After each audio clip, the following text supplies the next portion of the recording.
Today, Joe Biden begins his long goodbye as Trump targets Harris in a reset US presidential race. Netanyahu sketches a vague outline for post-war Gaza in a Congress speech, while Israeli settlers in the West Bank lobby the Republican Party's religious right. It's Thursday, July 25th. This is Reuters World News, bringing you everything you need to know from the front lines in 10 minutes every weekday. I'm Tara Oakes in Liverpool.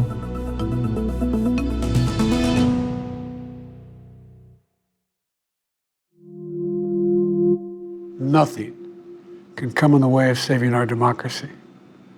That includes personal ambition. In a solemn Oval Office address, President Joe Biden speaking for the first time about his decision to abruptly end his re-election bid. So I've decided the best way forward is to pass the torch to a new generation. Biden said he would focus on his job as president over his remaining 6 months in office and thanked Americans for a career spanning 50 years. Meanwhile, in North Carolina, Kamala, you're fired. Get out of here. You're fired. A strikingly different speech from his predecessor. Former President Donald Trump took to the campaign trail for the first time since Kamala Harris became his likely opponent. Political reporter James Oliphant was watching. So, Jim, how is Trump positioning himself against Harris? Trump's message on Vice President Harris is simply, she's Biden, but worse. She is a radical left lunatic who will destroy our country. He's going to attempt to paint the vice president as more radical, as a more liberal version of Biden. For a long time, Trump was very focused on Biden, on his age and incapacity. Now Trump has to really focus on the issues. And what we heard in this North Carolina address was a real emphasis on the border and immigration, even more than Trump usually does. It's very clear his campaign thinks this is a winning issue. They call her the border czar. So she was the border czar, but she never went to the border, right? Even though she was never formally in charge of border security. The other two things I might point out, because we're going to hear this from Trump and Republicans, at least in the short term, over and over again, is our allegations that Harris was part of a cover-up with White House officials and, yes, the media, to hide the true nature of the president's condition. And at the same time, also suggests that the Democrats engaged in something shady with Harris replacing Biden, some kind of coup, or ignoring the will of the voters. So much for democracy. You know, they talk about democracy. And he also cracked a joke about this supposed new tone he was going to adopt after the attempted assassination. They say, something happened to me when I got shot. I became nice. Yes, we can formally put Trump 2.0 to bed. Trump promised a different tone last week at the convention. Tonight, he said, well, I'm not going to be nice, okay? And of course, the crowd loved it. And when you're dealing with these people, they're very dangerous people. When you're dealing with them, you can't be too nice. You really can't be. So if you don't mind, I'm not going to be nice. Is that okay?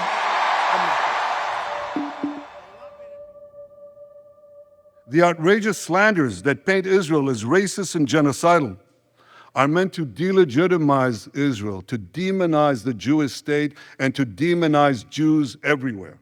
Israel's Prime Minister Benjamin Netanyahu defending his handling of the war against Hamas in an address to Congress. He received standing ovations and cheers, mostly from Republicans. Dozens of Democrat lawmakers skipped his speech, expressing dismay over the heavy death toll and humanitarian crisis in Gaza. Outside the capital, police used pepper spray on some of the thousands of pro-Palestinian protesters who gathered as Netanyahu spoke. James Mackenzie is in Jerusalem. James, has there been any reaction in Israel to the US protests against Netanyahu's visit? There's a lot of sensitivity in Israel to the protest movement. You can't completely generalize about this because people think different things, but there is a widespread feeling, let's say, in Israel that the protesters are ignorant. People are very attentive to the strains of anti-Semitism which they see in the protest movement or in the sort of general atmosphere around the protest movement. And Netanyahu sketched out some vague plans for post-war Gaza. but also spoke about a broader Middle East security alliance. How realistic are the prospects for that right now? Well, that's certainly a goal shared by a lot of countries in the longer term. He did mention the international de facto sort of coalition that was apparent when Iran fired all those missiles at Israel in April. This is sort of often seen as a kind of outline of what this security arrangement might look like at some point. But of course, for any of the Arab countries potentially involved, there really needs to be some kind of settlement of the war in Gaza and the broader Palestinian question. So I think it's an ideal, it's an objective which is widely shared by countries, including the United States, particularly which is interested in an arrangement with Saudi Arabia. But we're still really quite some way off that. Typhoon Gaimi has swept through northern Taiwan, killing at least 2 people and packing gusts of up to 141 miles per hour. The crew of a Tanzania-flagged freighter are missing after it sunk off the southern coast of Taiwan in the bad weather. Off the Philippines, a tanker carrying industrial fuel has sunk in rough seas, causing a large oil spill. North Korea has sent more balloons laden with trash into South Korea's airspace as part of its propaganda campaign. Officials in the south say flights have been disrupted and one fire started after about 500 balloons were dispatched.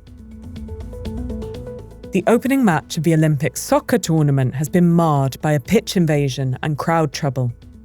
The game between Argentina and Morocco was suspended for almost 2 hours and eventually finished in front of an empty stadium. Morocco controversially winning 2-1. Israel's opening match against Mali passed without incident.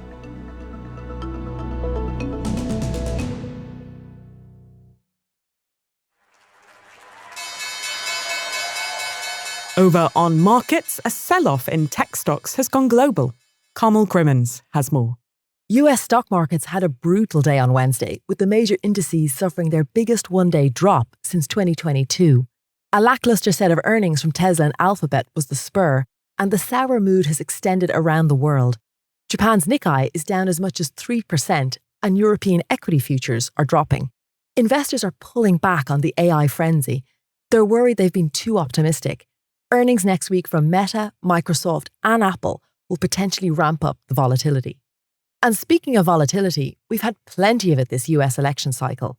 So with President Biden out of the race, I thought we'd take a look at his economic legacy this week on Reuters Econ World. You can listen to the Bidenomics episode of my podcast on the Reuters app, .com, or wherever you get your podcasts. While Netanyahu has been seeking to shore up US support for Israel across both parties, settlers in the West Bank have been focusing their attentions on the Republican religious right. Ruth Lieberman is determined to thwart international pressure for a sovereign Palestinian state. And as an example for all the Middle East, I actually think that the settler movement, the Jews who live in Judea and Samaria, I think that we are the solution.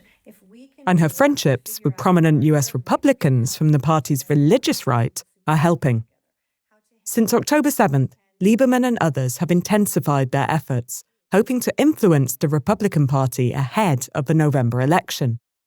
Jonathan Saul has been reporting on the story. So, Jonathan, how are Israeli settlers trying to influence US policy on Palestinian statehood?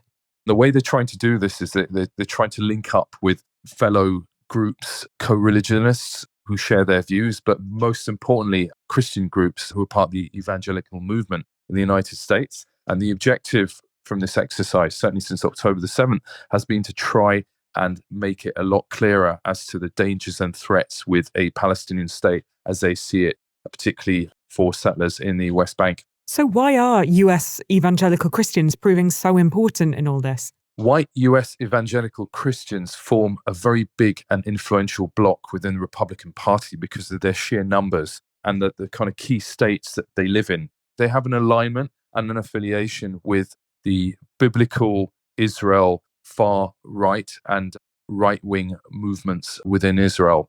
And as a consequence, they've been very active in trying to ensure that there'll be recognition of the settlements, but also that the dangers posed by any talks of a Palestinian state, which would mean a Palestinian state militarized and very close to Israel's borders. But most crucially, there will be neck and neck, if not village to village, with West Bank settlements.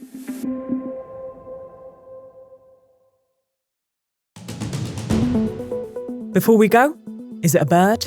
Is it a mammal? It's our recommended read. Today, about one of nature's most unusual animals found only in Australia, the platypus.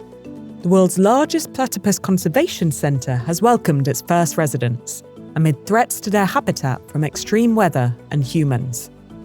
You can find a link in today's pod description. And for more on any of the stories from today, check out Reuters.com or the Reuters app. We'll be back tomorrow with our daily headline show. And to never miss an episode, subscribe on your favourite podcast player.